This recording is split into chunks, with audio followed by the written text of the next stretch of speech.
Pemirsa, kita masih bersama Indonesia Lawyers Club. Sekarang, tadi kita sudah mendengarkan bahwa baik dalil fikih maupun hukum negara dari Menko Polhukam maupun dari Gubernur DKI, bahwa sholat yang dianjurkan untuk di rumah karena dalam keadaan wabah ini adalah sesuai dengan perintah Rasul. Namun banyak masjid di negeri kita, baik di Jakarta maupun di daerah, yang masih saja ada taraweh, ada salat Jumat, dan ada pengajian dengan alasan masing-masing. Saya ingin mendengar dari Pak Sarul Makmun, Ketua DKM Masjid Jami Nurul Iman, yang kabarnya juga masih beroperasi seperti biasa. Mungkin Pak Sarul bisa menjelaskan apa alasannya Masjid Pak Sarul masih melaksanakan ibadah seperti biasanya. Baik, Assalamualaikum warahmatullahi wabarakatuh. Bang Karandi yang saya hormati dan para narasumber juga yang saya hormati. Sebelumnya saya akan memperkenalkan dulu, Pak. Nama saya Syarul Ma'mun, alamat Kampung Jatake, Desa Kadusirung, Ketua DKM Masjid Jaminul Iman Jatake. Dalam hal ini, terus terang memang sesuai apa yang dikatakan oleh Bang Karni tadi,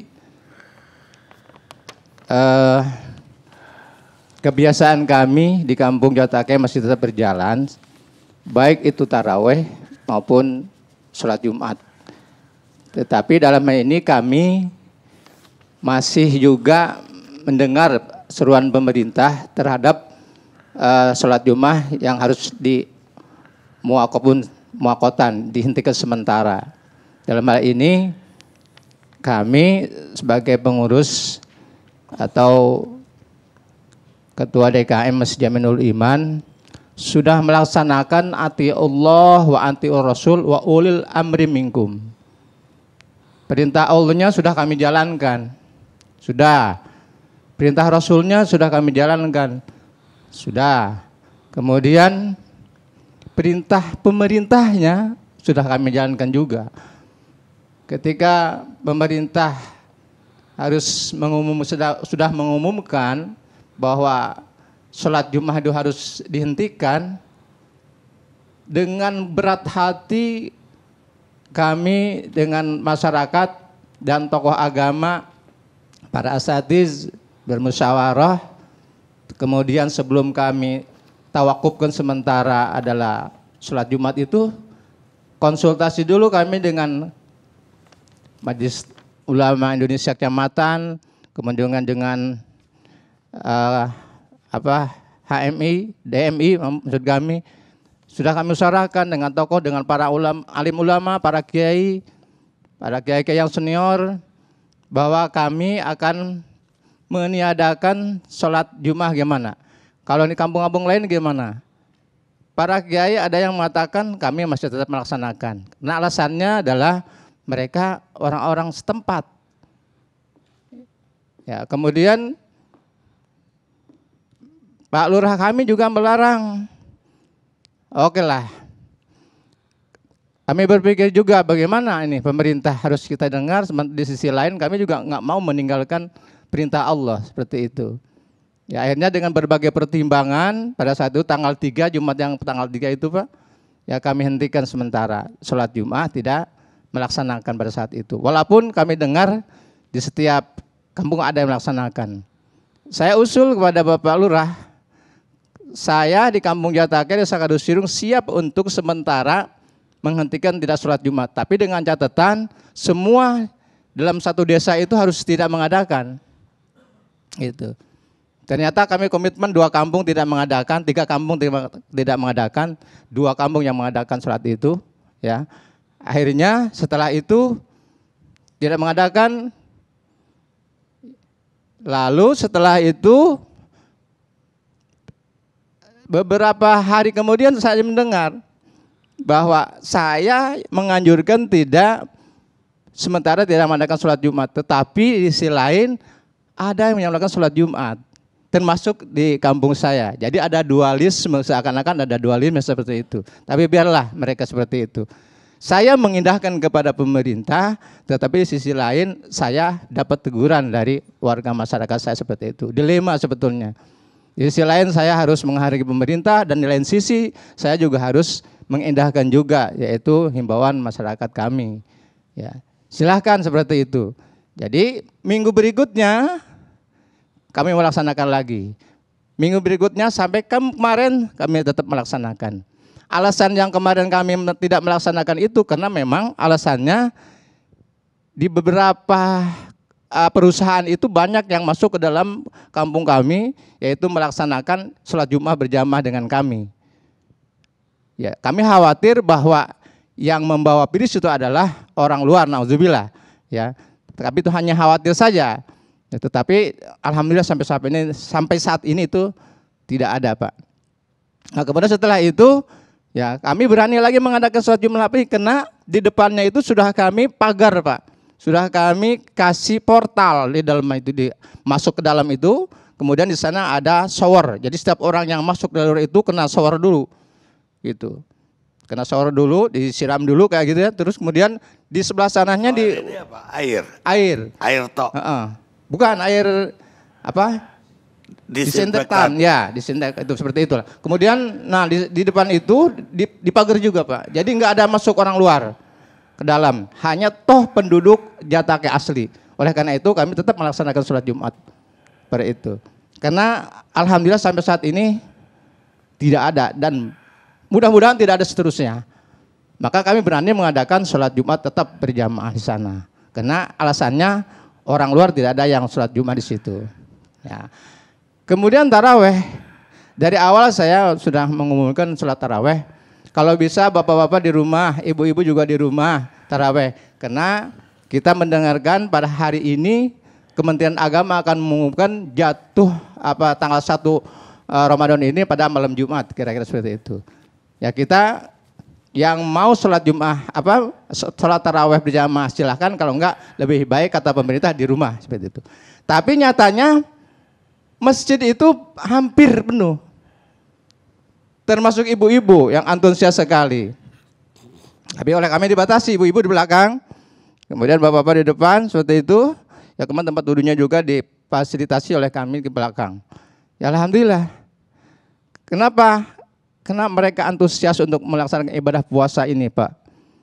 Kenapa? Di bulan Ramadan ini pahalanya perbuatan yang baik itu dilipat gandakan, itulah. Termasuk sholat sholat jamaah itu kan, sholatu jamaah afdhalu min sholati fardhi bisami bisami isi darajatan. Jadi sholat sendirian, sholat berjamaah itu lebih baik daripada sholat sendirian. Berapa pahalanya? 27 bandingan, Pak. 27 pahalanya. Kemudian 27 pahalanya itu bandingkan dengan jatuhnya pada hari atau di bulan suci Ramadan. Berapa kali lipat pahalanya? Kesana barangkali jamaah kami makanya mau melaksanakan sholat berjamaah di masjid, termasuk taraweh. Seperti itu. Karena kan di bulan suci Ramadan itu luar biasa. 12 bulan hanya 1 bulan di situ yang oleh Allah Subhanahu wa taala diberikan kelebihannya itu. Termasuk ada 3 bagian di sana kan, di bulan suci malam 10 10 di malam pertama itu namanya bulan rahmat. Belum di pertengahan 10 itu di bulan maghfirah, dan di akhir 10 itu itqu minanar. Betapa ya, masyarakat kami antusias untuk menuju ke masjid untuk melaksanakan sholat tarawih berjamaah seperti itu. Makanya sampai sekarang alhamdulillah, karena alhamdulillahnya Pak belum ada yang terkena dan mudah-mudahan tidak terkena. Dan nauzubillah, tapi bentuk penolakan kami terhadap corona itu adalah sholat berjamaah di masjid. Sekali lagi, bentuk penolakan kami terhadap corona itu adalah sholat berjamaah di masjid. Di masjid itu orang datang ke masjid orang suci, masjidnya juga suci. Kemudian rumahnya juga nambah Allah. Masa sih corona mau masuk ke rumah Allah? Mudah-mudahan tidak. Seperti itu. Maka orang kalau ingin ya tidak terterjang oleh corona, dekatilah Allah. Ingat kepada Allah. Jangan ingat kepada siapa? Ya, ibaratnya gini. Ketika kita melihat banyak anjing, ya, ada anjing gila, ada anjing galak, ada anjing kasar misalnya di tengah masyarakat. Kemudian dipukul oleh si A pindah ke si B, dipukul oleh si B pindah ke si C dan seterusnya. Bagaimana cara mengatasi anjing galak itu, anjing gila itu? Ya, caranya kan si anjing itu punya pemiliknya. Siapa pemiliknya? Ambil, tegur pemiliknya. Hei, ini yang punya anjing siapa? Colong anjing kamu ini pelihara, masukin ke dalam kandang atau ikat. Kan yang lain bebas semua. Seperti itu. Sama juga dengan ini. Corona itu adalah makhluk Allah. Kita juga makhluk Allah. Itu kan? Ya, kalau kita takut kepada makhluk Allah, dekati Allah. Ya, dekati Tuhan, dekati Allah Subhanahu wa taala seperti itu. Itu bentuk penolakan kami terhadap corona adalah sholat berjamaah di masjid seperti itu. Ya. Kemudian di sisi lain barangkali kepada pemerintah nih, ya, pemerintah menyuruh warganya, rakyatnya untuk diam di rumah. Kemudian rakyatnya disuruh diam di rumah itu tidak kasih apa-apa. Mau makan apa? Sebetulnya seharusnya pemerintah sebelum memberikan regulasi rakyatnya diam di rumah itu kasih dulu apa tuh? Sembako. Berkat lah. Ya. Bansos, kasih dulu bansos, baru kasih regulasi gitu. Jadi anteng tuh para rakyat tuh, nggak bakal apa. Kalau bekutik enak aja. Ini mah bagaimana? Rakyat suruh diam di rumah 1 minggu nih, ya. Kemudian rakyat nggak dikasih apa-apa, Pak. Masya Allah, Pak. Bang Arni, kalau di Kota Ketamun, kalau di kampung mas saya tahu sendiri, Pak. Di kampung nih, ya. Kalau di kampung mah makan apa?